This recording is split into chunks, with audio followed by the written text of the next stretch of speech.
And we are live with our 154th episode of Absolute AppSec. I'm Ken Johnson at CK Tricky on Twitter, joined by my co-host Seth Law at Seth Law on Twitter. Seth, say hi.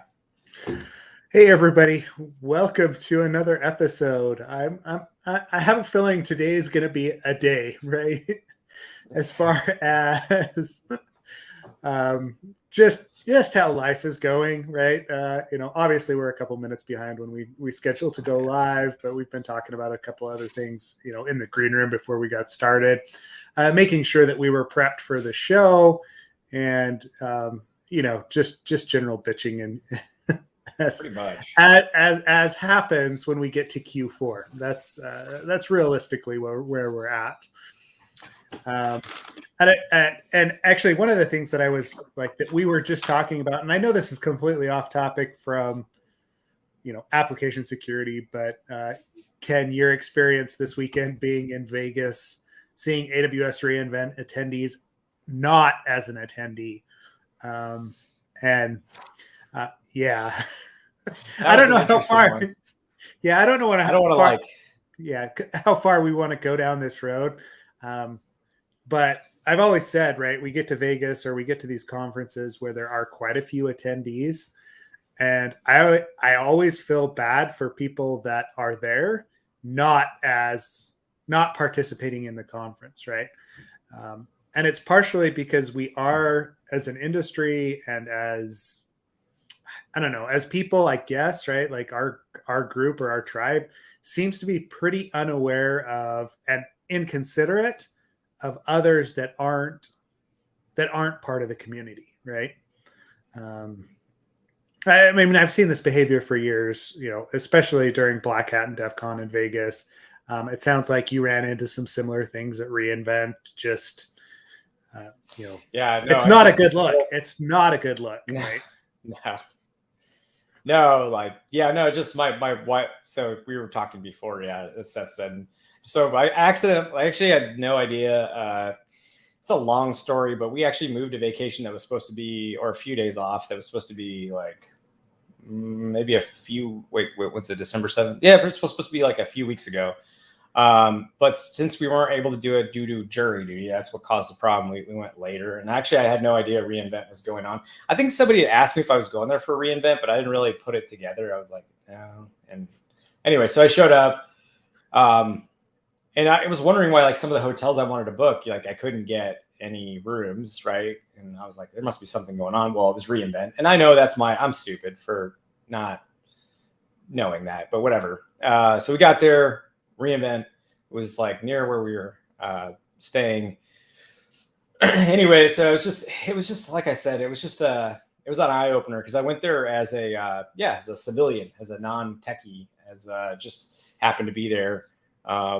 And man, like, it was weird. Like, I saw a lot of, like, I don't know. So, like, people just, like, basically running over us as we were walking through,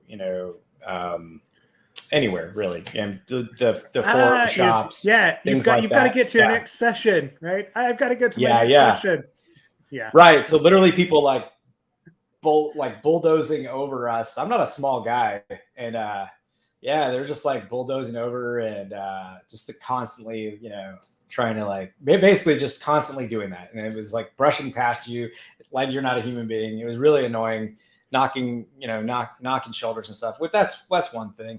But the other thing too is just, like, at the restaurants and stuff, just sort of like, man, just totally socially unaware. Everything from, like, cutting in line to like being loud and obnoxious to, like, just being, basically, there were definitely some people acting like idiots, that's for sure. And then there was just this, like, from the outsider perspective, I was starting to think, like, what do people think about us? Mm-hmm. And there are a lot of socially awkward folks, that's for sure. Some people with downright piss poor hygiene.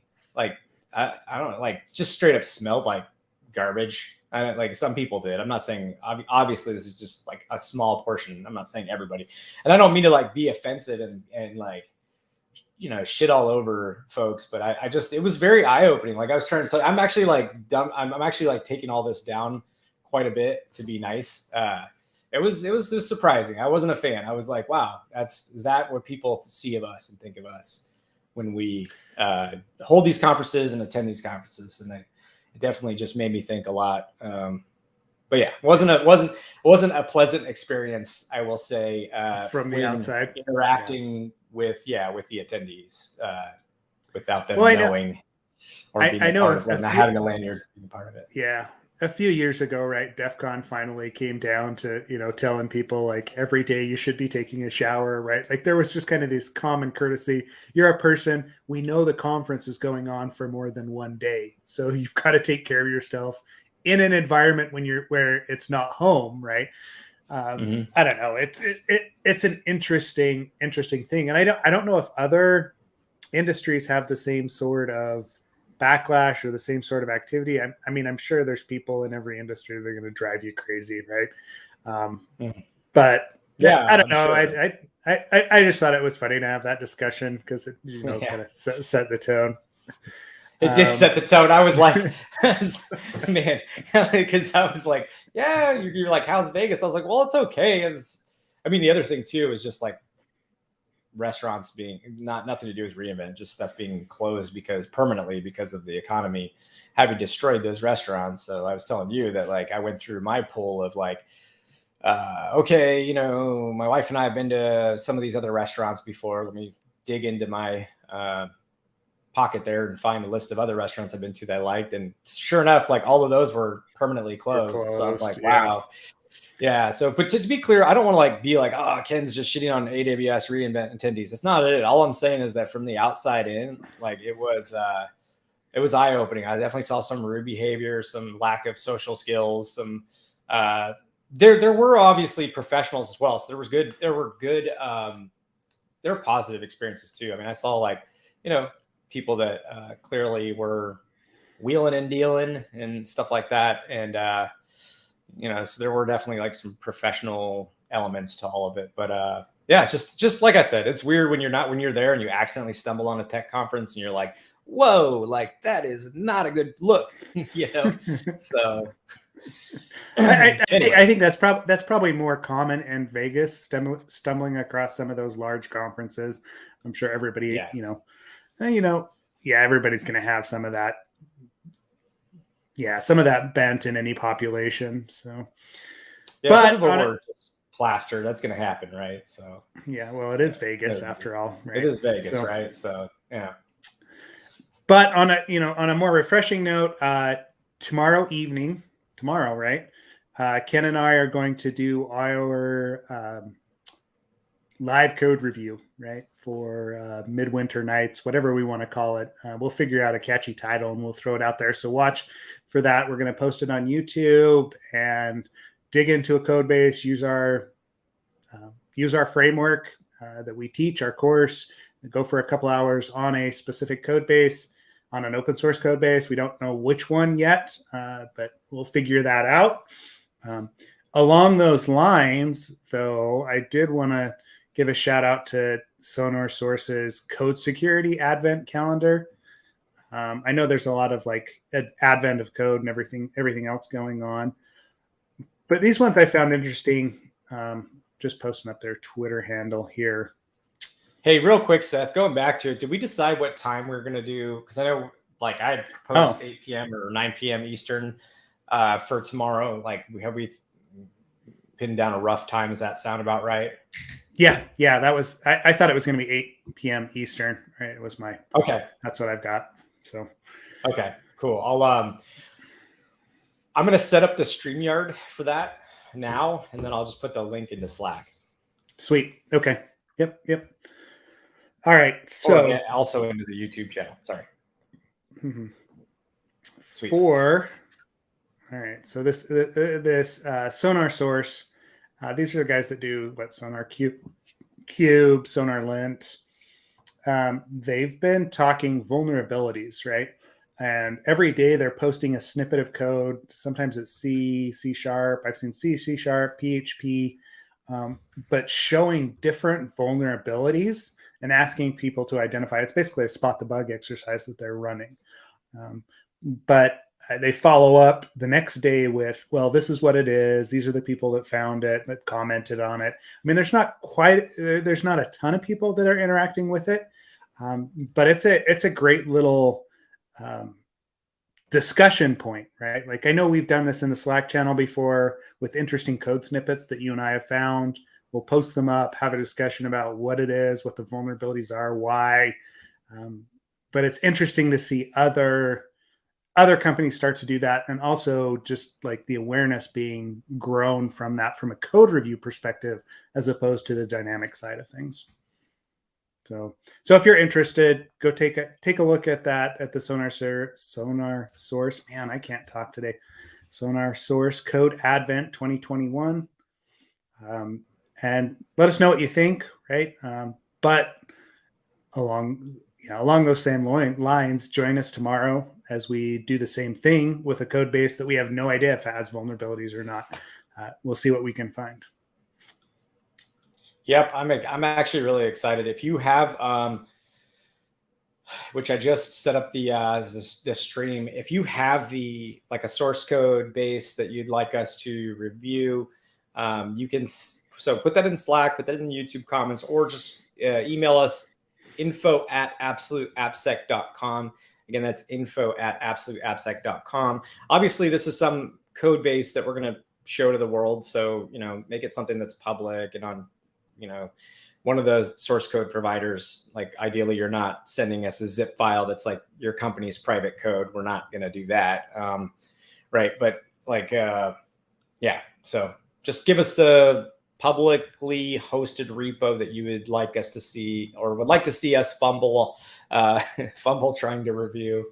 And we'll take a look at that. So I have the link here, Seth. I'm going to put it for tomorrow's chat. I know Derek had a question about how long it was going to be. And I had said, probably at least an hour, but frankly, like, there is not much of a plan here. So we're kind of just testing the waters. This is our Absolute AppSec After Dark episode 1. So very first one. And honestly, we're going to have drinks in hand. So we're going to, basically until we're tired of looking at code, I guess. So, yeah. And I mean, if anybody wants to jump in and join us, by all means, right? Like, if you want to look at the code base and, have your own say on what you think, and that's always welcome, right? Feedback and participation for us is always a great thing. Absolutely. Cool. Absolutely. Sweet. So Absolute AppSec After Dark, Midwinter's Night of Secure Code Review. I don't know, whatever you want to call it, right? Like, I can't remember. humbugs of whatever. I don't know. We're gonna try to find bugs in a code base. That's basically what it boils down to. We'll show you how we implement our framework and what we do when you do secure code reviews. Sweet. Yeah. Good. Well, I know we have a bunch of different articles that we wanted to talk about. Can any one of those that piques your interest to kick off or to start with today? They all do. Let me, I'm thinking maybe starting with the Google Cloud. Okay. Or with GCP. So let me pull up this link real quick. I thought it was interesting. This comes from Dark Reading. Let me put that link in here. And I have the hardest time switching between Slack channels on when we're running this thing. I think I've said that before, but it never gets any better. So anyways, the article is posted, and what it talks about is sort of like the GCP instances that have been hacked, that have been breached. And, it's the same thing that you see with like AWS instances, EC2 instances that were breached. There's typical weaknesses of how, like, let me just go through the article because there's like a few things that are actually really interesting. So obviously, I think around the numbers that are interesting are around 75% of these instances were compromised due to just literally poor security practice, like basic security practices, like just not having authentication, just, security misconfiguration type stuff, vulnerable third-party software, probably some CMS interfaces with default logins, things like that. Like it's interesting to me that 75% of these instances were breached using they were just set up poorly and not secured in any way, just no real security hygiene to speak of. I think of those numbers, other interesting information they provided was not like, dude, I can't talk today either. I don't know what's going on. Let's just be that time of. But in 86% of these instances, cryptocurrency mining software was installed. That was the root goal, right? So that's fairly interesting. That's a high percentage of those instances that were breached. There's one other thing I'm looking for, and I can't find the quote. It's the most interesting thing to me. I think it was something like, 8 hours or something like that. Let me see. Oh, yeah. The 40% of the compromises happen in less than 8 hours. Yep. I was just looking at that. That stood out to me. Yeah. Yeah, and one is as little as 30 minutes, and that's. I think this brings up some interesting things. So like you have compute power not secured well. Obviously, there's tooling to just like we've known this, but this is cool to see this report because it just confirms sort of like what we have known, that folks are constantly scanning the web for new things that pop up that are insecure. Once they do, they install cryptocurrency mining software. And I think that what I'm trying to say is with the 8 hours, let me go back to that. The reason I think that's interesting is that clearly if it's compromised in such a short period of time, there is like automated scanning that must be occurring, right? Otherwise it wouldn't just be like such a short turnaround time to compromise these instances. So anyways, I thought that was interesting. And said more than half of compromised instances had crypto mining software delivered in under 30 seconds. Yeah. Wow. I mean, that's what stands out to me, right? Okay. So number one, crypto mining, that's cryptocurrency mining. That's what people are automating, and that's what they're taking over these servers for. The other 10% of them were they used it to scan for other vulnerable instances, right? So they had spun and they were using it as a launch point for further attacks. And that pretty much covers all 100% of that, right? So what does that tell you? That's what I was going to ask you. What does that tell you? Yeah, exactly. It tells me that this is the way to monetize exploitation, right? Right. People aren't going to take over compute power and then do nothing with it, or they're not going to take over compute power if they can't get some sort of a return, right? Whether that is attacking someone else, early days of the internet, we saw a lot of hacktivism, right? Where it was just kind of drive by. Oh, I'm going to throw up a page. I'm going to push my view. I'm going to do X, Y, and Z. We're seeing some data exfiltration. I think that's probably what the other 4% or whatever it was, is people trying to pull the data back. But the easiest way for these groups to get money is just to run cryptocurrency mining software. Yep. It's when it comes down to it, those workloads, it's untraceable. They're quote unquote, right? Depending on which currencies they're actually looking at, they can turn that into cold hard cash very easily without some of the gotchas that used to be around, right? You stole credit cards, you still had to have someone go buy some products. You had to use those ATM cards somehow. You had to figure out other ways to actually get cash. And nowadays we've just made a very efficient process for exploitation to cash, right? That's what it tells me, which also tells me we're not doing enough logging and monitoring. But again, that's a crocs and socks with application security. But yeah. I don't know. Those are my takeaways from it. Ken, what are your thoughts? You're coming more from the inside. I know you guys have millions of resources that you use on a daily basis. What does this article speak to you, or what does it tell you? Yeah, I guess that's the thing is I haven't spent as much time in Google Cloud as I have like other, specifically AWS.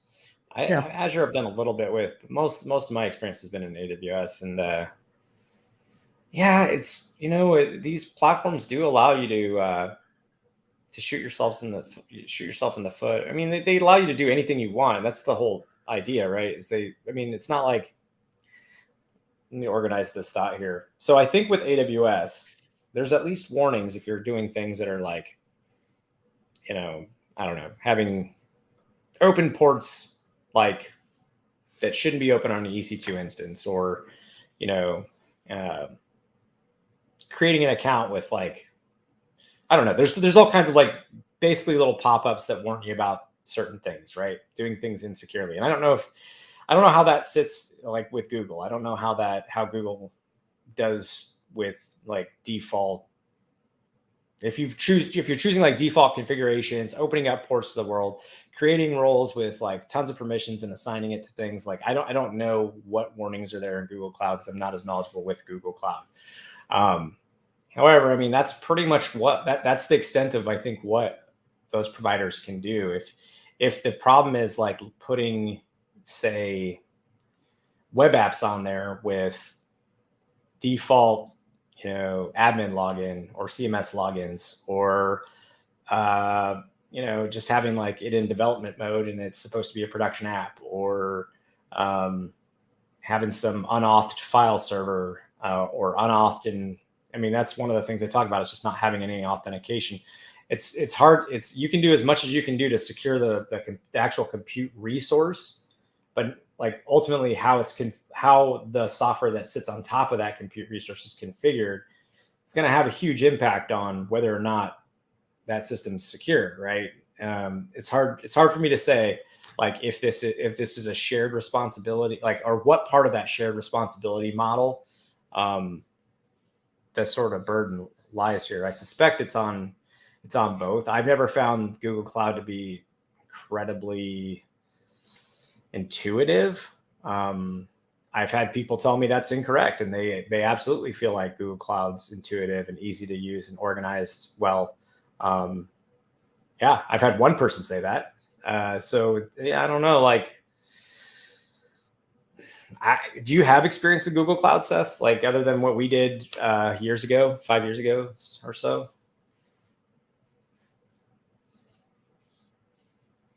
Still there? Oh, you're muted. Yeah, sorry about that. That's my bad. I was looking at the article. I don't have experience outside of what we did years ago, Ken, with Google Cloud. But I don't know. What stands out to me, I think it's all what you're familiar with, right? Like, obviously, AWS is the 500-pound gorilla in the room. Everyone has used it for years. GCP and Azure have come up behind the scenes. But I think there's other platforms that are out there. I think of like DigitalOcean, Rackspace. Like there's other cloud providers that are not as mature as Google, Amazon, and Microsoft. There is. And so I think these sorts of problems are going to continue to be an issue. I mean, you look at that first paragraph there, and that 75% of the compromises were due to misconfigurations. So basically, I set up Google Cloud, or I set up my cloud instance wrong. Poor customer security practices. Oh, I'm using an insecure password or something along those lines. And vulnerable third-party software. Oh, I installed an old version of PHP or whatever, right, into my cloud instance that had a known exploit. 75% of those instances. You know what I don't see in that 75%? XSS, right? Like, okay, I don't want to go on that rant though, but anyway, like I feel like we spend a lot of time on things that aren't necessarily like good hygiene and don't affect our overall security. Right. And so like my takeaway on this is, if I'm looking at someone's cloud configuration, these are the things I'm going to look for. I'm going to look for vulnerable third-party software. There's a reason that I see, components with known vulnerabilities, and we call that out in almost every single report that I do. It's because it's everywhere and people use vulnerable software. Second, poor customer security practices, like allowing users to, and I don't know how much of this is on Google, right? But allowing users to pick insecure passwords, or like deploying cloud instances that allow for that, or pulling in those insecure practices. And then misconfigurations, right? Like, there's only so much Google can do, or AWS or DigitalOcean, or whichever provider that you have. There's only so much they can do to protect those instances that you spin up. And if you decide that you want to open everything up to the world, they'll allow you to do that because that's their provider, right? It's right. It's a compute resource that you're saying, yeah. I mean, you're paying for it, right? You would be pissed if you couldn't open up port 37328, right? Because you had some specific need for that. But yeah, I don't know. Like we've given a lot of power from a compute perspective to people that don't realize what the implications are of having that power. Right. Because, well, yeah, that's why I was saying, like, the warning, I don't know if Google does a great job with warnings. I literally don't know, but I know that, as time went on, AWS introduced more and more warnings, like you're doing something that's potentially dangerous. Yeah. Yeah. And I think that's the only avenue that the cloud providers have to actually protect themselves from this sort of attack, or protect customers from this sort of an exploit. Outside of, logging and monitoring. Should we talk more about logging and monitoring? Do I need to do that? No. No, but you did make me think, because you mentioned PHP, and I was just, I don't know if you caught Symfony, the PHP framework had a web cache. I'm like on the kick of web cache poisoning and HTTP smuggling. They actually had that vulnerability in there. Not to like totally change topics or anything, because this isn't one of our topics, but yeah, I don't know if you caught that. Yeah, it's pretty funny. Anyways, PHP is still garbage. But anyways, going back to going back to what you're saying. We're all over the place today. It's one of those weeks. Yes, it is. Yeah, but finishing that thought, like with, even if like what you said, like Google does all that they can to warn people, you can still put garbage software on top of, or like incorrectly configured software right on top of that stack. So it's I mean, I can roll out an old version of Apache that has CGI bins in it, right? Like I'm allowed to do that, and that software is still out there and available, right? I don't know. I mean, we talk about this, or like even in like my, like when I'm talking AppSec fundamentals with companies and people, the fact that all these resources that are out there are available open source wise. And I know we're going to talk about NPM, but like that's my example every single time is a security researcher goes out and pushes rimrafall is the name of the package, right? It's that package that he pushed into into NPM years ago. It basically just is a pre-install script that does rm-rf on slash, right? That's all that this package does. And that package, like the description of it, how it exists, is still out there. It's not in the repositories anymore, but like we allow people to shoot themselves in the foot if they don't understand what the software is that they're downloading and what they're actually doing. And then we've kind of flipped this script where it's become very inexpensive for companies to push products and push software out to the cloud to open it up to a wider audience, without realizing that those initial developers never intended those products to be exposed to the world, right?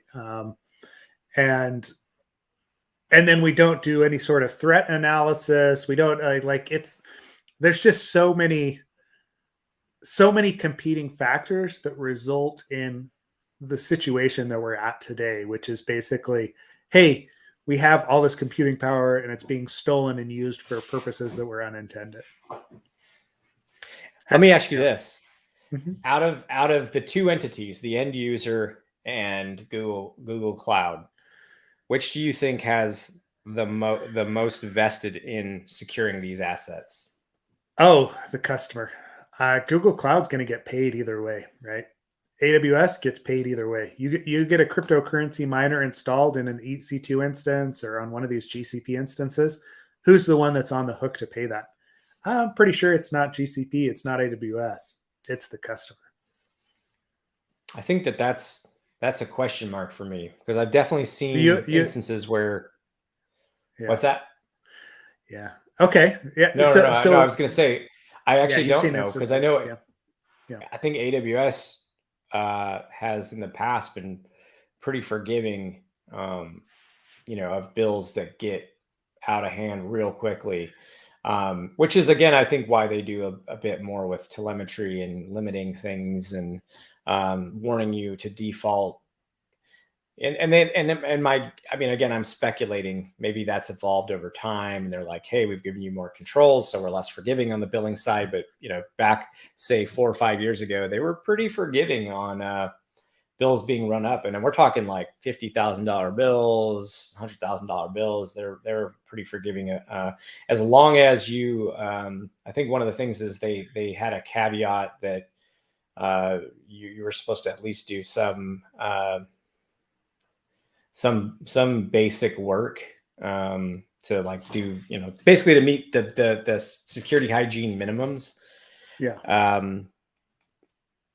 And I know that like over time they during say 5-6 years ago, that was like a peak time where people were still using like root accounts for regular access. And so those things they've warned against. They give you like tons of heads up that you should not be just logging into the root account. It needs 2FA, things like that. Like they do a bit.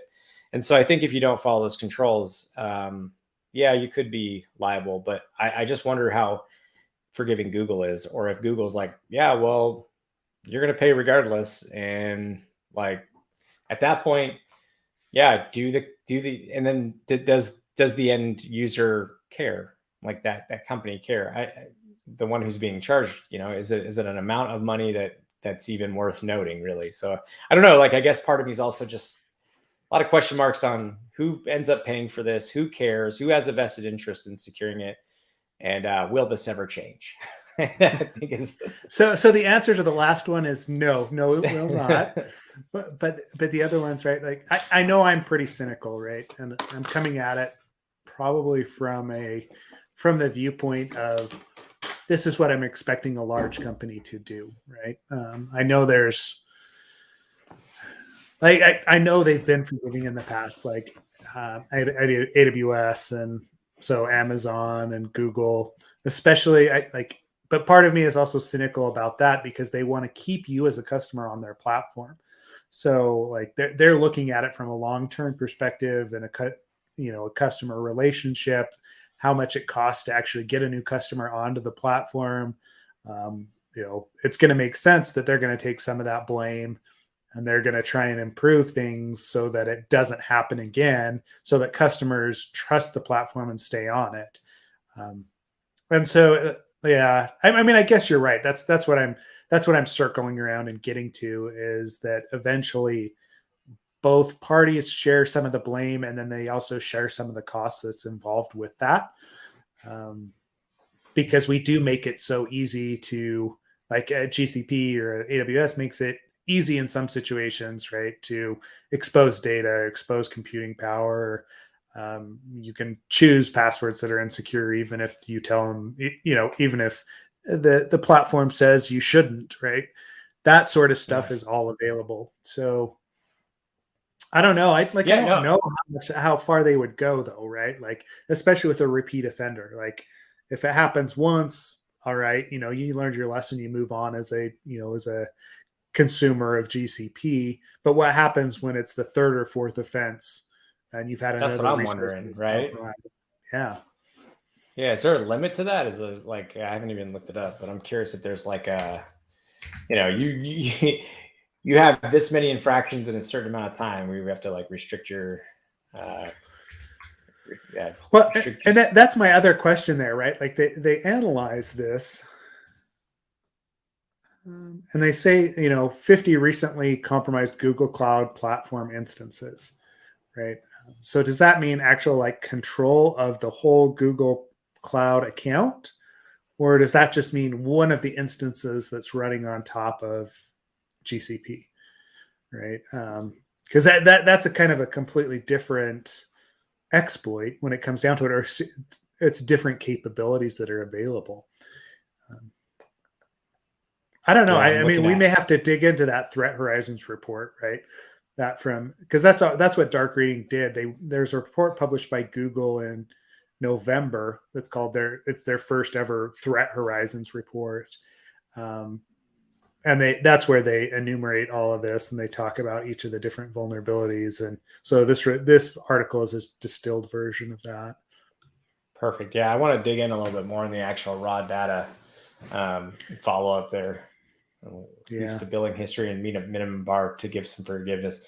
Yeah, I'm sure. I mean, I saw an article when I was searching for like a college student whose account was, hacked, and it was like 8,000 pounds or something, almost rounding up. I'm sure it's a lot of stuff because that's what I was thinking about when we were talking about who's impacted and like, what are the ramifications and what's the incentive and structure to like fix it. And I was thinking, and I'm like, how many of these are just instances people spun up on personal accounts that are just them trying something out, maybe putting up a personal web page or something like that, how much of this is, companies with corporate resources, meaning corporate resources to secure and manage and administer these cloud compute resources. How much of those are putting up things that are easily hacked? I'm going to use air quotes that for people listening, not watching. Yeah, I just don't know. Here's a question. So the question is, cloud was supposed to be the way that IT teams didn't have to maintain a server. And it seems more complex than that. Yeah, for sure. I mean, no question. Yeah, it isn't, right? Like, he's absolutely right. But what we did is we fired the IT admins and then just let the developers do whatever they want in the cloud, right? Like, and then we've realized, whoops, that was a mistake. And now we're hiring cloud security people and cloud administrators to actually or cloud architects to make sure that that's all secure. But yeah. What's the background of those folks? It's usually a combination of AppSec and network security, right? That's the background of somebody who understands cloud typically. Which is interesting. I won't go too far down that road, but Chris Gates and I have been screaming from the rooftops since I think 2013 that a new skill set's going to be required with cloud platforms. But yeah, definitely. So like the interesting thing too is not just maintaining a server, and it's not just maintaining a workspace. It's actually like and I don't know if there's an analogy for workspace with Azure and Google Cloud, but your own account, basically your own organization's account. Now there's I remember one time I was digging in and we had like 25 AWS environments, and I was like, wow, that's a lot of environments. Before we started, cleaning things up and everything. And it was like, okay, so you've got to manage many environments with potentially different IAM configurations, definitely different configurations for all the resources. You want to have logging, obviously, and alerting. So you got to set that up for all of those workspaces. Mm-hmm. Yep. Yeah, there's a lot to it. I think there's for sure, it doesn't take away the benefit of a data center, because a data center requires more than just people that maintain a server, right? There's a lot to a data center. But yeah, it's not trivial. I mean, a lot of this people I think assume is managed by configuration files and things like that, which is great. You can definitely lean on that. There's a lot you can do to harden your cloud environment, but yeah, it's not like it's easy. It takes a lot of work. So it didn't really, it just shifted who's doing the work and how they're doing the work. Yeah. I mean, it went from admins to, the whole DevOps, and then, infrastructure as code, the configuration files, like you're saying.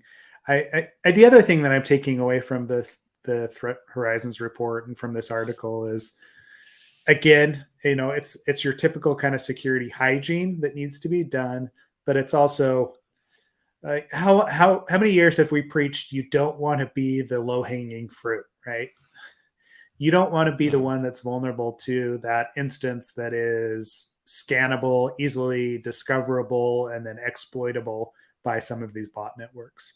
And there's ways to make sure that you're not, but it does take a little bit of discipline in how you are utilizing these different resources. Yeah, well, and then to your point, it's interesting too because you have software engineers spinning up resources too, right? So if you're an administrator of these cloud environments, your job is to also make sure that engineers are doing things, which is like why people lean on the templates, specifically like Terraform and things like that. Yep. But you have software engineers spinning up infrastructure, which may go really well because there are people from software engineering backgrounds that really understand networking and really understand cloud environments. And then there's, the opposite end of the spectrum for sure. And I've seen both. I've seen well-configured environments by software engineers, but to be honest with you, I've seen more poorly configured environments because people just didn't know that much about, VPCs, networking, firewall, monitoring. Actually, believe it or not, like monitoring and logging was always an area where most people seem to fall down and had some big gaps there.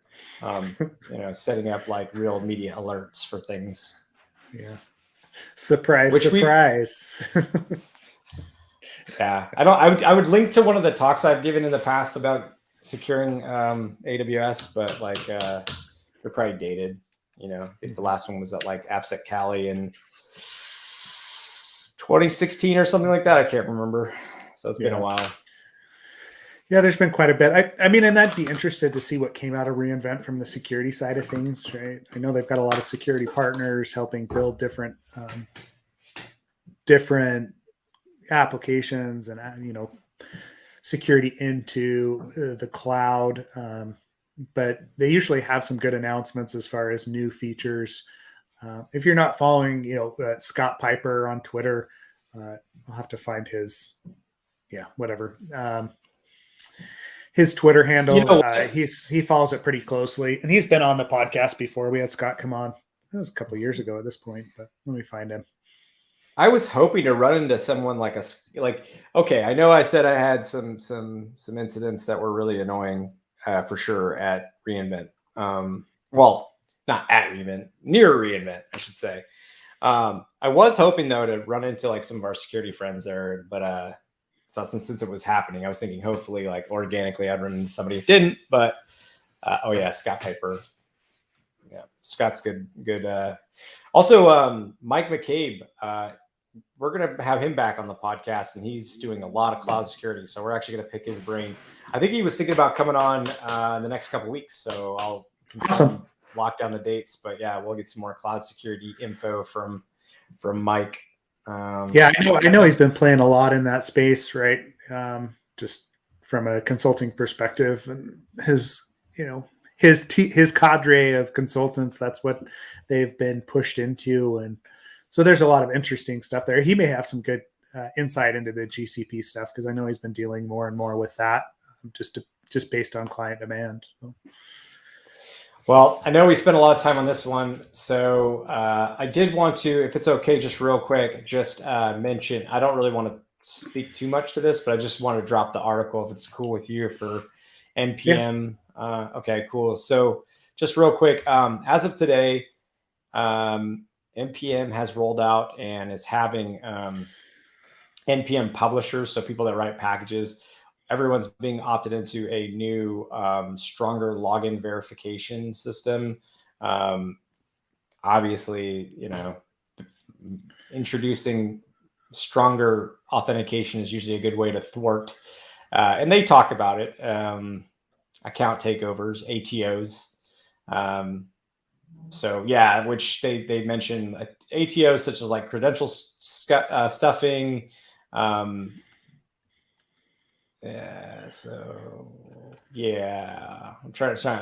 scrolling here. Right. So WebAuthn support for hardware security keys, support for registering and managing multiple authentication factors. So some cool stuff that's been added, but this is going to happen. This article came out today, and just want everyone to be aware of it. I think it's an interesting development, but I don't really have much else to speak to it. This portion of the podcast was brought to you by GitHub. Oh, right, Microsoft. Yeah. I work for GitHub. I work for GitHub, so we but none of his opinions or comments are. Yeah. What is it that you're supposed to say? I don't remember, Ken. It's something about disclaiming that I work for them. But yeah, I just thought that was a cool development that people should be aware of that happened today. Yeah, was released today. No, it's awesome. Anytime that we can increase that like software supply chain, right? The security of the software supply chain, it's a good thing, especially NPM, right? Like, I went and reviewed that recently. There's the site module counts, right? I don't know if you've ever been there, but just as a count of all the packages that are in different package repositories. So it's just modulecounts.com. And by far, right, NPM is the top of the list here. I'll drop it in as a comment, right? But part of the problem that I have, and this is the one that I always use for, when I'm doing research, I'm looking to see like how many new packages are showing up every single day. But if you look at NPM on that list, right, December 7th, there was 1.8 million packages in the repository. 978 new packages per day is what it's averaging right now in the last year. And it always comes back to that, that thought that I have with NSP before they got subsumed by NPM, right? The Node Security Project, and the guys, the work that you guys are doing over at GitHub now for NPM with NPM, trying to secure that repository. Like there's still, from a manual perspective, there's just no way that even 4 or 5 guys are going to be able to look at 1,000 packages a day without some sort of automated tooling. And so we've got to have these other protections that are available to us, or we've got to have automated protections, that kind of stuff available. Anyway, it's been very eye-opening. Let me say that. I think there will be someday a lot to unpack there, but it's been interesting to work with NPM. And I mean that literally. I mean genuinely. I don't mean interesting like isn't like, oh, it's interesting. No, I mean genuinely. The problems are very difficult and that they're trying to solve, and the ingenuity of attackers and just sort of the things you see. It's really interesting. To see behind the curtain there. But anyways, I know you had another link you wanted to, I know we're running close to time, so I just want to make sure. On the front of software security. So I talk about module counts. If you went and looked at that repository, or looked at that site though, NPM is by far the biggest repository that's out there. Number 2 though is actually PyPI, so the Python package repository. And Trail of Bits within the last few days actually has released Pip Audit finally, right? And this is right, like we've been complaining for years that Python doesn't have a good audit like NPM Audit or some of the other repositories, right? Yes, you could use Sneak and Dependabot and all these other things to figure out what those are, but this command line utility that's open source from Trail of Bits, if you are using Python, please go install and use this in your, in your CI/CD pipeline. Let's start to secure what you have, because like I said, I find this in every single assessment that we do, these vulnerable components. Yes, most of the time it's jQuery because it's really easy to see. But behind the scenes, if jQuery is not updated, you probably know that the MySQL library that's being used by Python is out of date, or X, Y, and Z. Those projects that get updated on a monthly basis are probably also outstanding and out of date, and those have known CVEs. So use that, right? That's all the only reason I wanted to call that one out, was just because it was exciting to me to actually see that there was a Python specific audit project. I'm actually trying to install it now and run it on our Skia Django app. So, or VTM. You should VTM. VTM will be more interesting. Yes, but cool. So I did have. We're about out of time. But anyone that's interested, there is this. It's a academic research paper that's come out, right? That's a comparative study of vulnerability reporting by software composition analysis tools, right? So North Carolina State University, it looks like Nassif. I'm going to murder the name, right? But there's 3 students, Sever Thorne, Laurie Williams, Nassif Imtiaz, released this paper where they analyzed the output of 3 different SCA tools.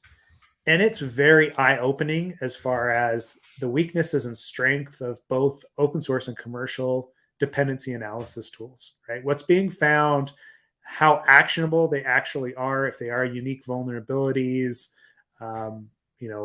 whether or not the code is vulnerable, right? Like it's directly accessible. They put a lot of work into it. And if you are using an SEA tool or you're in the market to purchase an SEA tool, it would be a useful read for you, just so you understand how Dependabot differs from Dependency Check, differs from Sneak and these other vendors that are out there, and how they go about dependency analysis. I started to read it yesterday and I was like, dang, I did not understand all the differences and nuances and why I got different results from these. So having a resource out there that tells me and gives me that deeper knowledge, great. So take a look at it. Let me know what you think. But it was a great paper, right? If I could find the guys that wrote it, I would, give them a kudos or buy them a beer or something like that, because it's interesting research. Well, the PDF has the it does have 3 people. Yeah, Nassif, Sever, and Laurie Williams. So they are from North Carolina State University. So that would be interesting. Maybe we can look. I might email them. Yeah, it'd be interesting to set up an interview to talk to them about their process on this. Because I know reading through the paper, they went and they pulled down OpenMRS, right? That open medical record platform, and looked at the vulnerabilities that were identified in that from each of these tools perspectives. And, OpenMRS pulls in all these different applications that then also have dependencies, and that whole scattering or map that's built out, how that's actually walked through it. Super interesting. Anyway, I can't say enough good about it. So it might be good to get them on and talk to them.